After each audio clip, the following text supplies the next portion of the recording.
Welcome to Normalize the Conversation. I'm your host, Francesca Regular, and today I'm joined by Carrie Aalberts, aka Dementia Darling. In this episode, Carrie and I talk about what it's like to be a caregiver, factors contributing to burnout, grief and guilt, and the importance of community and resources to help caregivers. Carrie, thank you so much for joining me today. Before we begin, I just want to check in. How are you really? Well, thanks for having me. And at this moment, I feel good, but that can change very fast. But this morning has been good. So thank you for asking. How are you? Oh, everything can change really fast. We were just talking about this offline.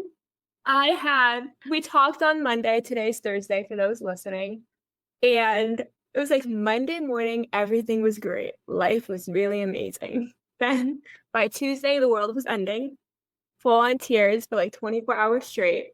Everything worked itself out by 9:34 p.m. last night, and now it's Thursday and life's good again. So it really is a minute by minute question.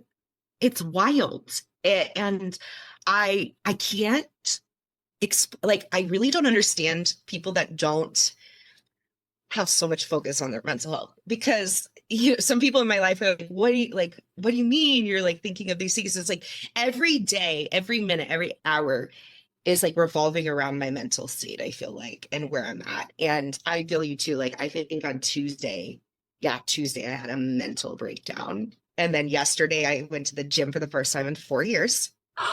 Congrats. Yeah. Thank you. I know. And that's embarrassing for me to say, but I was like, I need to do this. And I really think, and I already felt better. Don't tell my mom that she's right.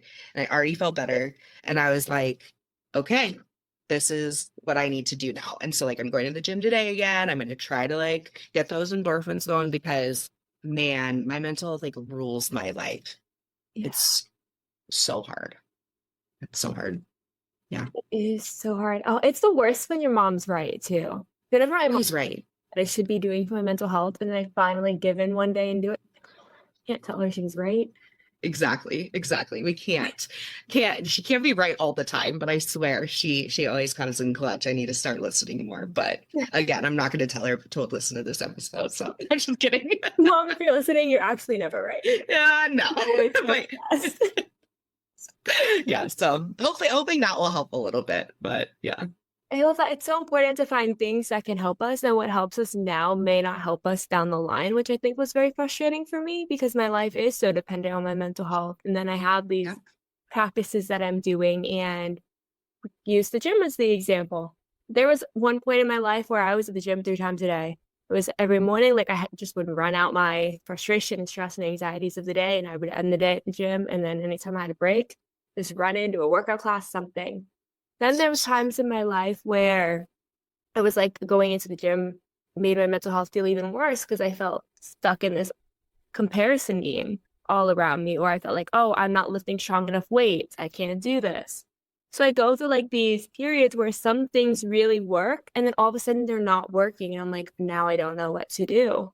It's so hard when you live day by day in your mental health, being able to adjust to what's ever working for you now. Yeah, no, completely. And I think my lack of exercise for so long, I had that like intertwined with, I don't, because I have like a bad relationship where it's like, you're going to the gym just because of how you look. And that's not how it should be. It should be for your mind. It should be just to feel healthy. And for so long, I was like almost not going to say like, I can, love myself no matter what. I don't need to go and do these things. And so like that was intertwined for so long. And then I was like on my high horse about like, I love myself no matter what. And thinking it was just all about how I had to look. And like, I was being like, rebellious by not being in that, and it's like, no, that really hurt your mental health. And so like, I had to really look at the gym as a different relationship for me to go back and like find joy in it. I think that's why I didn't want to go for so long. And I like have, that relationship with thinking that my body has to look a certain way or I'm not worthy. And then that goes deep into, how we perceive ourselves. And I am the queen of like being really mean to myself. So that's something I'm actively working on. And I talk about all the time. And I feel like people that don't have ADHD, depression, anxiety like myself, like don't understand. But it literally is my every day, all day. This is what my brain is like revolving around, is like how I'm feeling and what I can do next. And yeah, how to feel better. It's so hard when people don't understand and then they don't know what to say or how to say it. And then they're very confused. I'm like, why do I'm also the queen of me when it comes to talking to myself and the way I view myself. And sometimes I'll say something. The other day, my friend was like, but do you really think that? I was like, no, I genuinely do. This is the real thought in my brain. I'm not looking for attention. I'm not being dramatic. I'm not trying to make you laugh. This is genuinely the thought in my brain. 100%. And it's just like, I don't get that at all. So a lot of times it's hard for her to relate to me. So finding ways to even create conversations and feel supported has been so difficult too, because when you don't feel it, sometimes you don't know what to say. And if people aren't having conversations like we're having right now all the time, a lot of people don't, these conversations aren't being held. How do you know what to say when it's something you've never experienced and you don't know much Exactly. about? Yeah. No, absolutely. And like I know it comes from a good place when your loved ones, when you go to them to vent or share that, and they're like, but you're amazing. Why would you think that? Da, da, da, and like try to lift you up in that way. And that's not what you want to hear, because you truly don't believe that. And you think it, like, I roll my eyes when they start doing that to me. And my best friend, we really get each other with mental health, and like we're very similar in what we need. And but a couple months ago, I went to her and I knew she would be like, don't talk to my best friend that way, those kind of things we say to our, each other, and like, be nice. But you're so amazing. Look at all the things you do. And I went into it first and I said, I don't want you to lift me up. I just want you to just recognize where I'm at. Cause I don't want to hear the cold things about me, because that's not what I need right now. Cause that's not going to even like penetrate my brain. It's going to make me annoyed and shut down.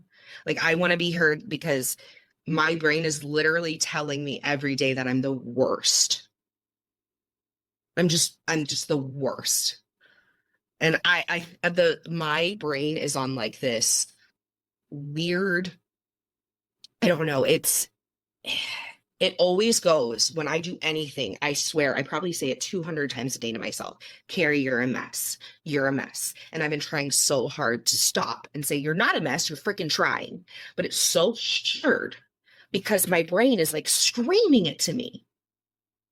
And it's like I have 10 TVs on in my head. I can't focus, because they're all saying, you suck. You're doing such a bad job. Why'd you do that? Remember, you did this one thing 8 months ago? Screw you.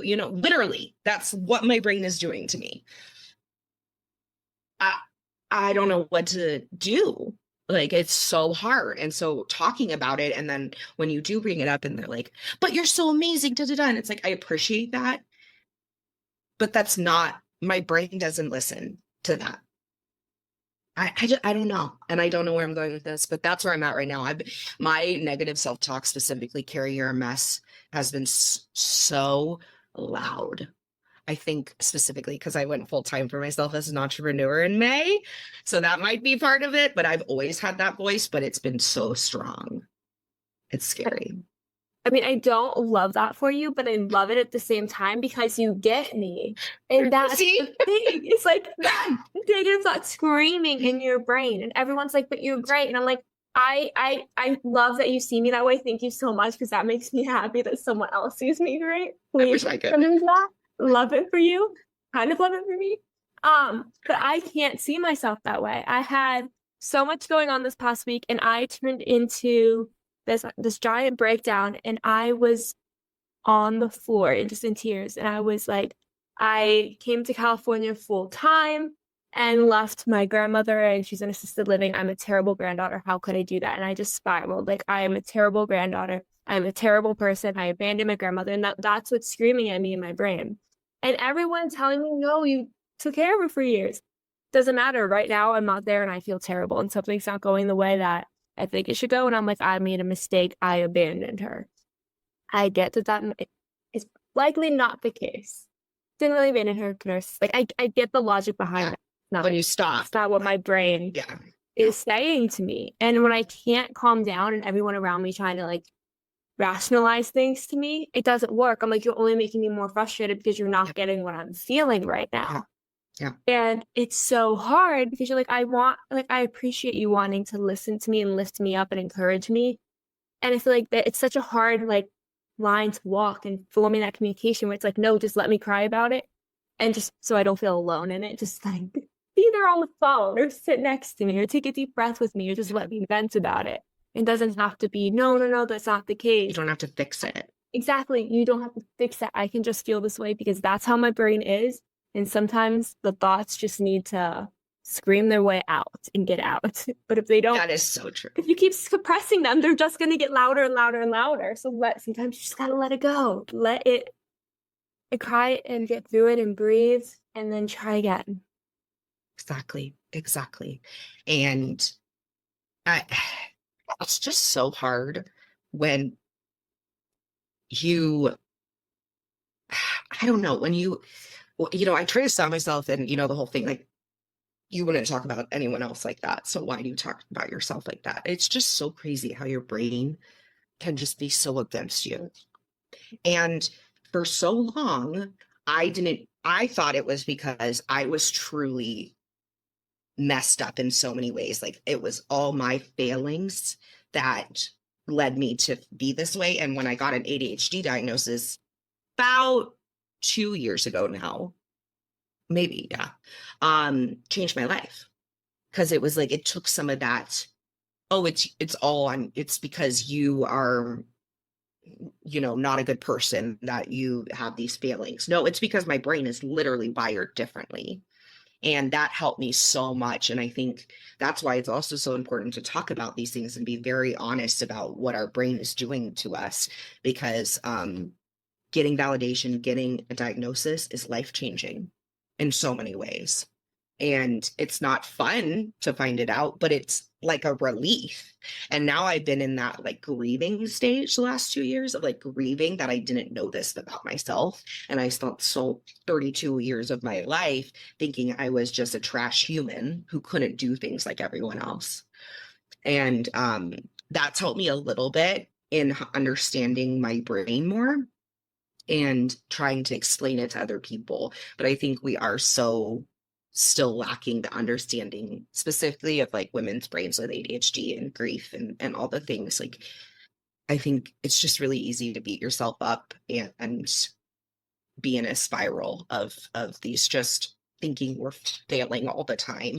Um, but yeah, and I know a lot of women are getting, in my age bracket are getting these diagnoses that are truly opening our eyes to how we can support ourselves, how we can, live better lives. But it's also, as I said, a time of grief and it's intimidating. It's a lot. It is a lot. And I feel like one thing that adds so much to it, at least from my perspective, is society has all these expectations for women, right? Of all these different things we Yes. should be able to juggle and be.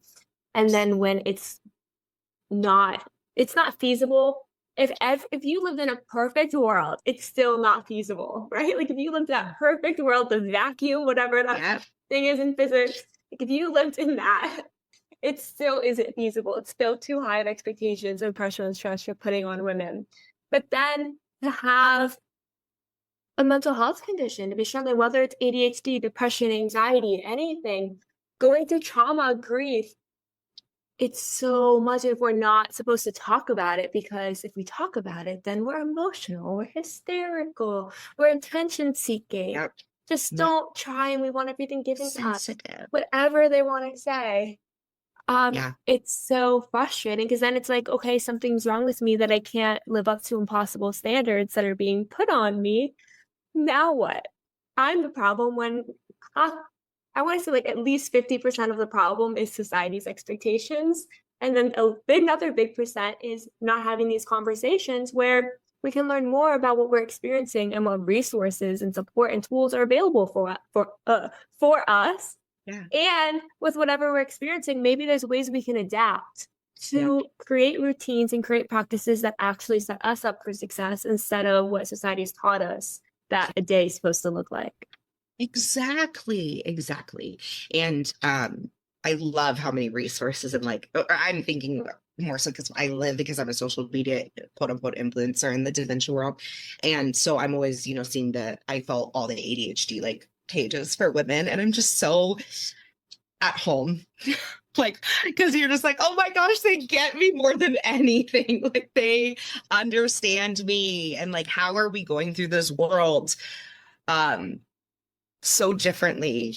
And people don't understand, what we're navigating. And it actually makes me excited for younger generations to grow up and have those supports. Because yeah, I think I was just like, I've always been labeled like the emotional overthinker, and it's like, no, my brain is a certain way and that's okay. That's okay. And I'm not alone in that. But community and finding people that are going through it. I mean, yeah, it's everything. We need to talk about it. And that's with everything difficult in life, right? Mental health, of course, but that's why I do what I do with Dementia Darling on social media is we have to talk about the hard stuff. But put it in a way that is community-based, is safe, a safe space for us to speak up and be honest about our feelings because all feelings are valid. It's how we, go about and utilize, how we get through that and how we respond. But I mean, caregivers are so isolated, family caregivers, specifically, dementia family caregivers that I work with and giving them a place that they feel safe and seen, heard, understood, and can just be real about their experiences, everything. And that's truly why I do what I do, because I've seen the impact that it can have. And same here, same with what you're doing and giving people a place to hear from others that are going through this is everything, because we want to feel included. We want to feel I know, no one's normal. I don't want to be normal, but I'm a normal ADHD girl, right? That's going through a lot of things that, other girls are going through. And it's just, it sucks that we're in this together. Like, I hate that people have to follow me for dementia support. I wish dementia didn't exist. But I'm happy to be there because for those people until we find a cure and all the things we need. Community for the hard parts in life. We do need community for the hard parts. And I know, so I took care of my grandmother who has Alzheimer's for pretty much full time for a few years. And then I started kind of going to school, so traveling across the country every few days, like care for her in Florida, go to school in California. That's so much work. I just want to state how much work that travel is on top of the caregiving work, and you're in school. And as we said, I know you're like, oh, we don't want to hear nice things about ourselves, but please know you're freaking amazing. And that is the hardest stuff ever. And wow, truly, wow, you're amazing. Thank you. Sometimes. Yeah. But it was the hardest part, I think, of all of it, other than jet lag, which is not a choice, despite what Taylor Swift said. It is not a choice. Did she say it's not a choice? She said don't have a choice one time. And maybe on a private jet. I was like, that's not fair. It's not true. It's not fair. On a private jet where you can sleep, but no. I think the hardest part was not knowing much about what to say with my grandmother, because as her memory is declining, as her cognitive functioning, not being able to remember that she has to use soap or that hairspray is not the same thing as shampoo. Stuff like that, or not knowing that you can't put a wet pool noodle in the closet and carpet and forget about it. It's going to cause mold.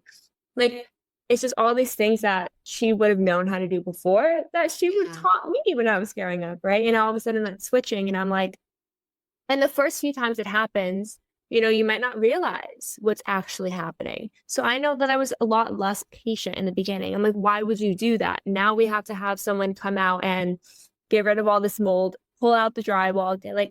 I remember getting so frustrated the first few times that things were happening. And it wasn't until kind of going online and listening to other people's stories, I'm like, oh, other people also get frustrated. It doesn't always come out in the right way.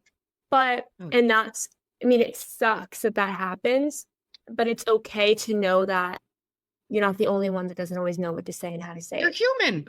And you'll learn as you go. and just Yeah. try to do better. Try not to be mean, but also if you get frustrated, it doesn't make you a terrible person. And I think for me, that was really hard. Yeah. But seeing that online, I was like, okay, so this is actually something that's happening. She's not just, I don't care anymore. I'm going to be your child. Like, Yeah. that's not Doing it on purpose. Just like, who cares? not trying to make my life difficult. Not like, let me not shower for a month. Like, it's not an intentional thing that's happening. And we have to learn how to have conversations and change it. I learned that I used to say, like, oh, do you remember? Do you remember? That's the worst thing I could say to her because she can't remember. And then it's frustrating to her. She's like, why don't I remember Thanksgiving? That was 2 days ago. So it's been finding community online, finding podcasts to listen to or accounts online to follow, like yours, just makes it so much less isolating because I think, Yeah. I don't know, for me, it felt like the most isolating experience because people around me, like my age that I was going through life with, weren't caring for grandparents with dementia. Their grandparents didn't even have dementia and they weren't in the caretaker role. So I felt so like no one gets what I'm going through and I don't know what to do because I don't understand what's happening. Yeah. No, and there's, I mean, over I think it's 160 million family caregivers in the US. And with the specific to like dementia caregiving, I think I want to say there's like 60 million dementia caregivers in the US or something, and like a fourth of them are sandwich caregivers.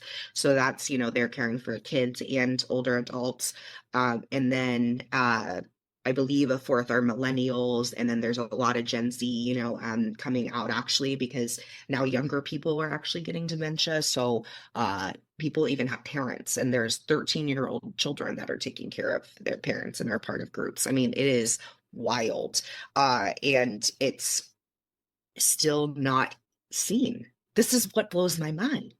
So many people are living this, but I think one, we don't understand a lot of the time that we are a caregiver. We just think we're doing what we're supposed to do as a daughter, a granddaughter, whatever it may be, as a spouse, and you're truly doing a full-time job as a caregiver, and that needs to be acknowledged because the emotional toll that comes with that, the physical, emotional, financial, I mean, all the things that come with that are so heavy.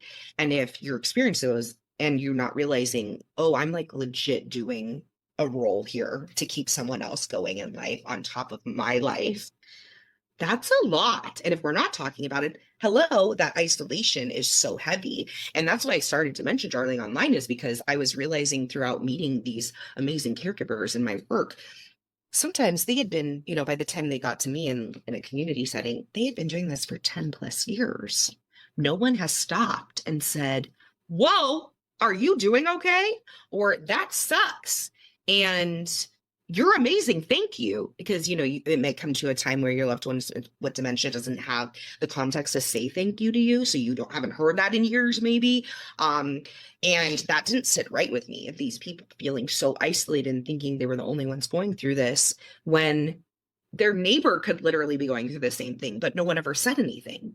So that's why it's so important to have these talks. And I think you'd be surprised. Obviously, we don't see them out in the wild as much, but on TikTok and, Instagram, there's a lot of younger people that are caregivers out there. A lot of people that are in college doing this, or sometimes they leave college to do this. And it's becoming a really big issue, to be honest with you. We're not prepared for the care that we're going to be needing to provide. I mean, look at you running across the country to do this. And I mean, that's amazing, but how many people can do that?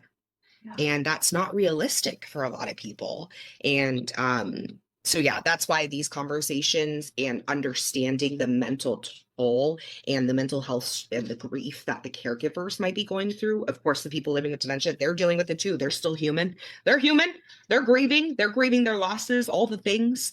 And we need all the support we can get. And I love how you have, educated yourself and gone through this process, and you're just learning, because we all have to learn, specifically with dementia care. It is so much to learn. For a progressive journey, are you kidding me? There's always different things to learn and new things to try and figure out. And so what you're doing to educate yourself is huge. And then in turn, while you're looking for those education, opportunities or those communities, you're helping with your isolation and understanding where you're at and getting the support that you'll need as well. It's so important because these caregivers are dealing with, intense burnout. Yeah, Intense burnout. It's not fair. it's not. And resources, when you don't have financial resources to have Oh, maybe an aide or a nurse come in for certain things, or for healthcare purposes, because yes. different medications can help, but they're not always covered by insurance, right? It Really. relates to get into clinical trials that may be helping.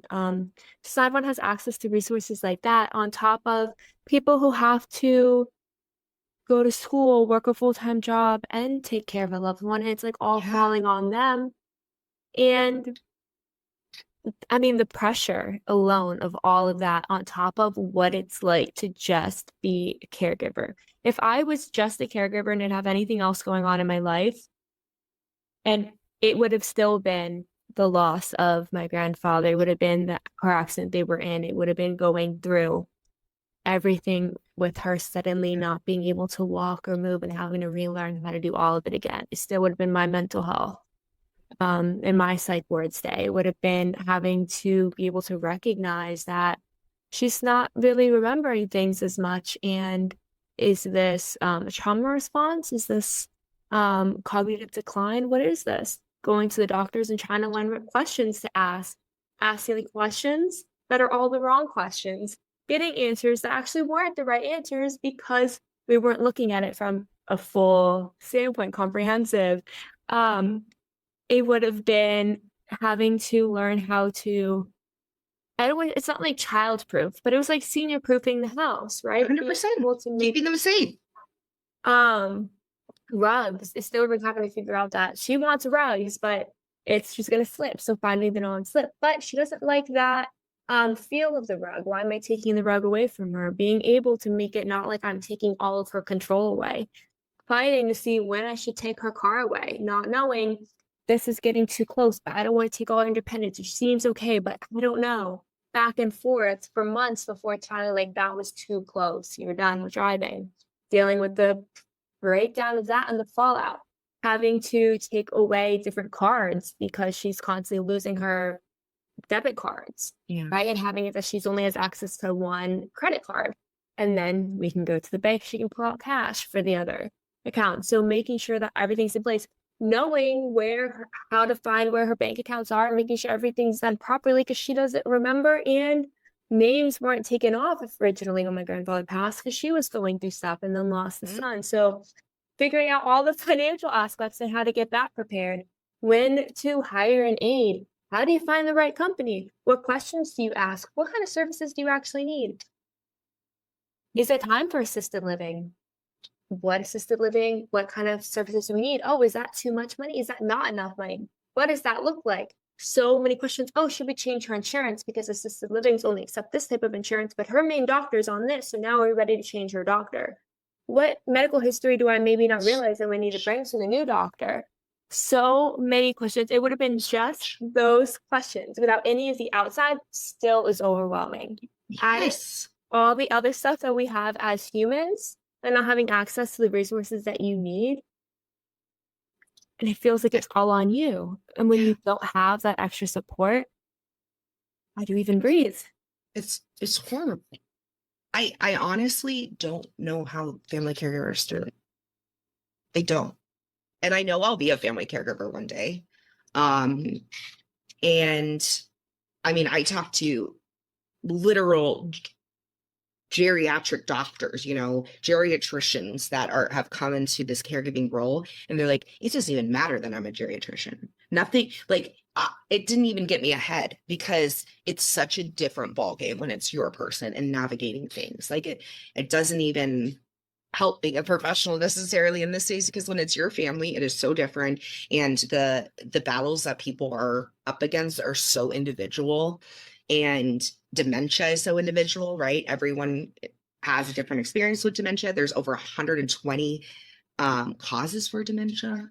So there's just so many things we're dealing with here.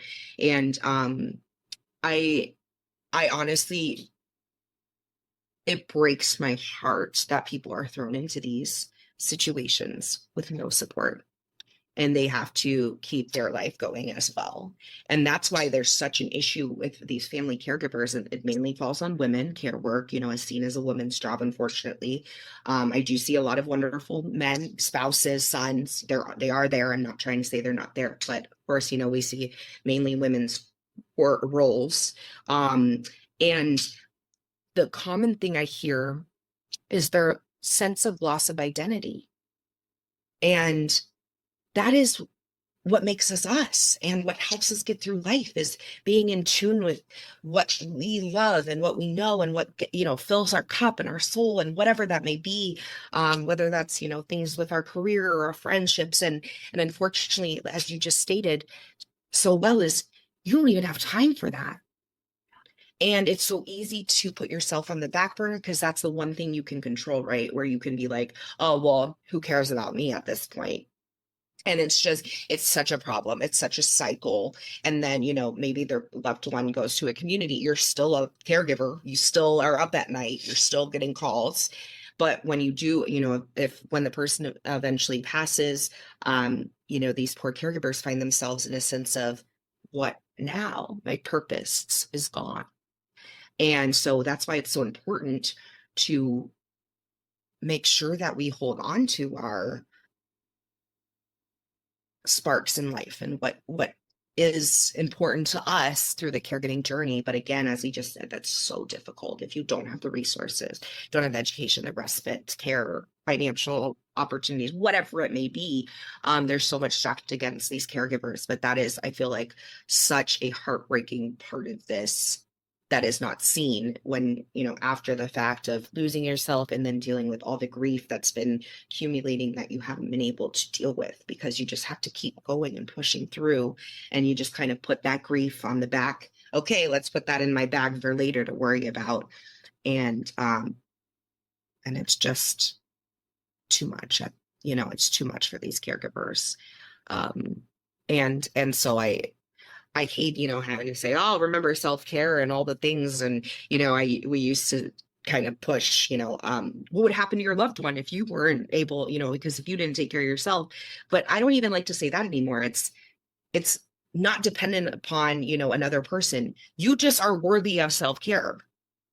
You are worthy of this. And so we have to figure out how to give ourselves, the support and the love that we need through this. But it can be a 20, 30-year journey for some people.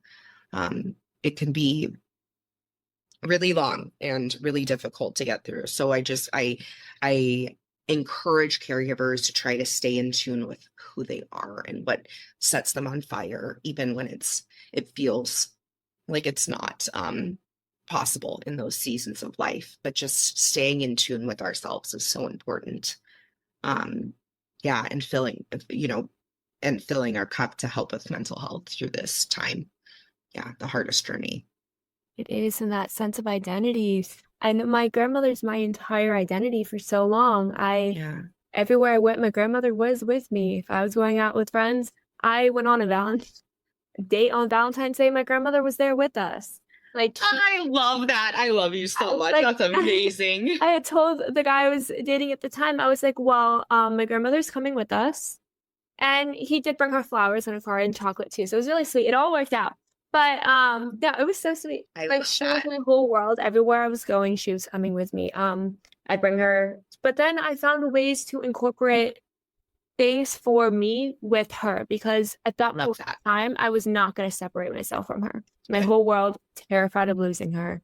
She's struggling. It was never a question.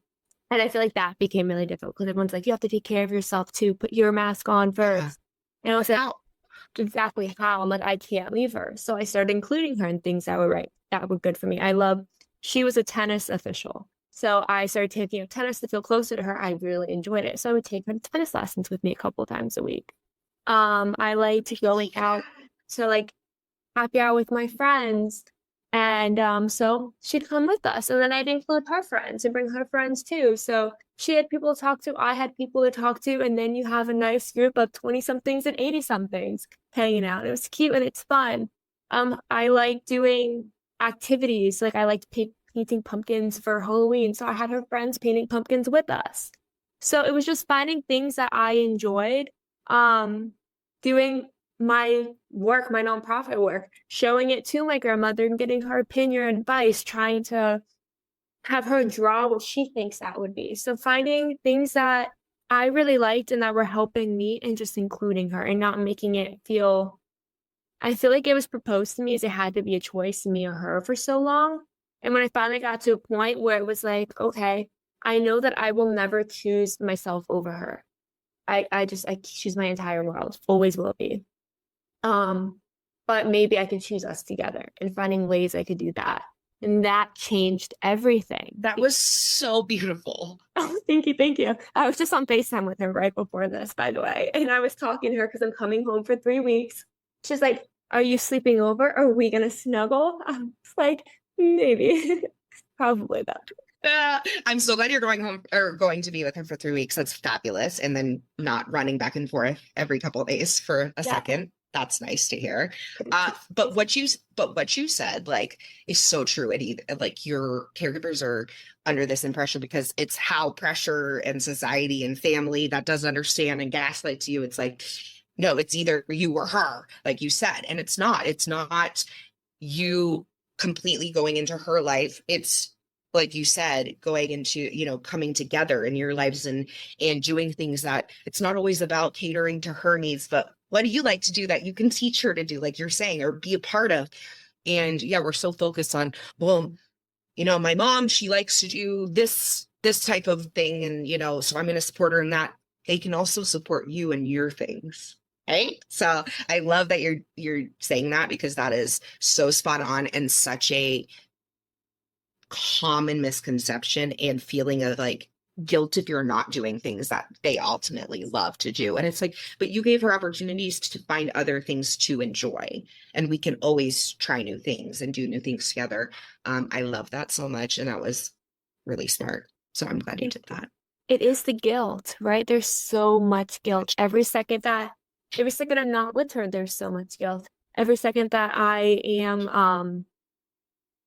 every second that she's doing something that she's trying to do something she can't do anymore, there's guilt because I can do it and she can't. And I'm like, I don't know why it was just this constant feeling of guilt all the time. And anytime I was away from her, it was all I could think about.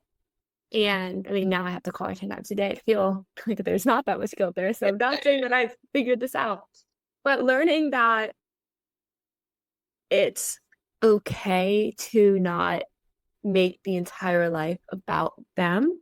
And it's okay to not make the entire life about you, right? It's coming in the middle. Like I knew she was a tennis official. She loved tennis. That's what made her feel close to her. I ended up enjoying it. We go to my tennis lessons together, right? So it's finding things she likes, finding things I like, and meeting in the middle and creating that for us. A big thing is she loves Taylor Swift. So we have Taylor Swift. Oh, thank goodness. Thank goodness. 3 weeks of that every night. Love it for us. Love it. But it's finding things that both of us enjoy and bringing it together and creating what that can look like. But it's also knowing that sometimes, like when I'm in California, I can't bring her on a plane to bring her here. I keep trying. Everyone keeps telling me no, but I offer every day. So let's say that I don't. But some things I can't do with her, and that does feel so much guilt. And for me, it's finding ways to include her by sending her photos or FaceTiming her. So when I'm with new friends that I meet, I FaceTime my grandmother, and they all get to meet her on FaceTime, and she feels like she's part of my new life when I'm not with her. So it's like, not that the guilt doesn't exist, but it's finding ways to make it that it doesn't feel like you're not there with them. It doesn't feel like you're not choosing them. It doesn't feel like you don't love them. It just feels like life looks a little differently, and merging it as much as you can in a healthy, respectful way for everyone involved. Absolutely. I love that. I love that so much.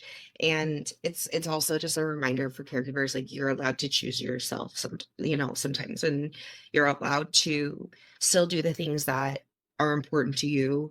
And you could, but maybe they could do you could still do those, but just like you said, a little differently, and having them come along and just having the awareness to and include them in some way. And I love that so much. It's just so important. But the guilt, yeah, guilt is very heavy with caregivers. And these you poor people, you spend all this money and time like figuring out respite care, but the whole time you're there you feel guilty or badly about it. So it's definitely a struggle that caregivers, I think, it will never go away. Like you said, like you're still dealing with it, but you're learning how to manage it and help as much as possible. Um, Give yourself a little peace of mind with that guilt because it's heavy. It is, and I think the most important piece is knowing that there are resources available and having conversations like this Yeah. helps so much because I know, like you said, you gotta choose you sometimes, right? It's okay to choose yourself. The hardest part is when you choose yourself and then you don't have the resources or support on the other side, so the entire time, You it's can't feeling even worse within be you. in the moment. Yeah. Yeah. Yeah. Because So you're so worried. exactly, so being able to find those resources that help so that you can live your life and do what you need to do, but also help them have the care that they need. It takes a long time, it's not an easy journey, but there are resources Yeah. available. And as you begin to find the right ones for you, because what resources help you may not be the same resources that help someone else, but there's such a great variety of resources, even though it doesn't seem like it because people don't tend to talk about it much. There are so many out there, and there's got to be one that hopefully will lead you and point you in the right direction and give you the support Yeah. that you and your loved one needs. Yeah, both caregivers and care recipients. I mean, the old saying, it takes a village. It does. And it's sad that, it's kind of society has gone into this more individualized space in our country because we need community. I mean, I grew up knowing my neighbors and now I haven't known the neighbors I've been next to in all my adult life. Like we don't talk, it's not the same. It's not that community support. And so finding your chosen family, finding your chosen support is vital. It's so vital. And, unfortunately, a lot of the time our actual blood family isn't the one that shows up than we think they will, and the ones we expect to show up don't. But there are, like you said, other people in other communities and caregivers that want to support you and be in your corner and that get you.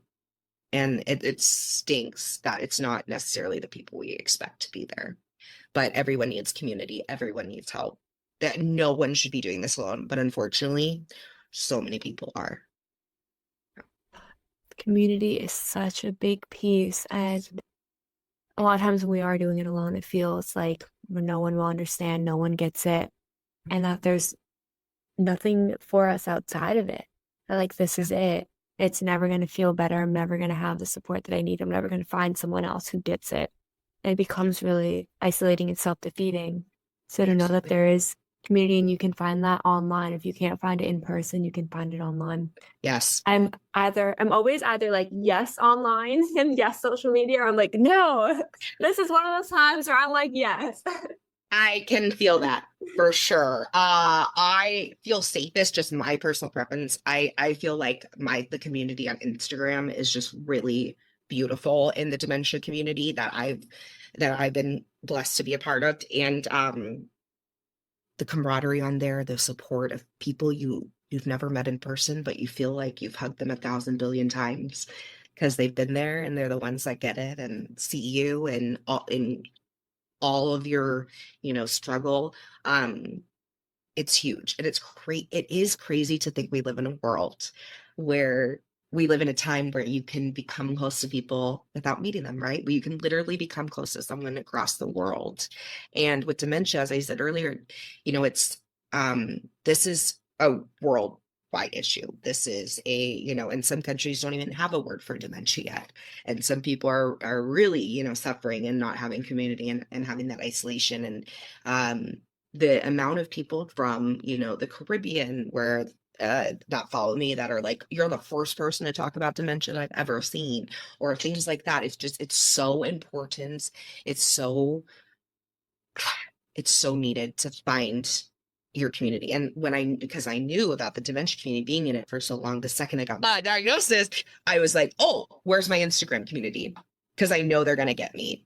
And I'll be able to message someone that I might never meet, but man, she is me, but just the version of me in Massachusetts or something, who knows? But it's like so comforting. And so, yes, in those instances, I think it's really important to find your people and to not be scared to reach out. If you see someone sharing, and being an influencer or whatever it is, an educator in the space that you are trying to find community, reach out.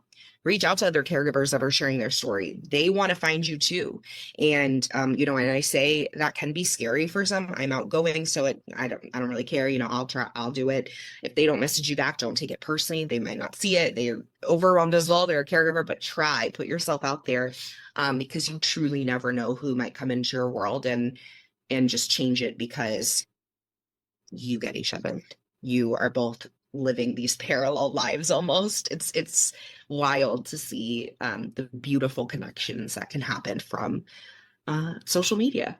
And and support groups, right? There's free support groups on many virtual, areas for people. I have 2 websites that I can share with you later that I have to put out, but it's Lisa's Care Connection and Hilarity for Charity. That's Seth Rogen and his wife's group. They have amazing virtual support groups specific to different groups of caregivers, millennial caregivers, spousal caregivers, Black caregivers, whatever it may be. Find your people and find where you feel seen, because it's everything. And don't be turned off by a support group. And if you don't find the right one, first off, keep trying, because I promise you'll find your people. They're out there. There's millions of people that are living like these, like you are as a caregiver. In as we've been saying, being seen is everything, and having a place to share and get information from others, gold. It is everything, and you are worthy of community. Even when it's Yes. isolating, it feels like no one's going to get it. It feels like you deserve to be in this alone. It's not true. You're worthy of community. You're worthy of feeling like you're not going through it alone, like someone out there understands. You're worthy of feeling seen. As we are wrapping up, can you tell people how they can connect with you? As Dementia Darling on social media. I like to say I'm coolest on Instagram. That's where I do my most. But please follow me at Dementia Darling on Instagram, Facebook, Threads, TikTok, YouTube, LinkedIn, all the things. And I just really want caregivers to find me and take a breath. I want to be your cheerleader. I'm in your corner. I try really hard to talk about mental health and realness in this journey. This is the hardest journey. And so please, caregivers, dementia caregivers, or if you have someone in your life that's touched by dementia, or if you just want to learn, or if you're a caregiver at large, or if you're just a person who wants to be a part of something, please come follow and just know that you're not alone. Thank you so much for listening to Normalize the Conversation. Don't forget to subscribe, rate, and review.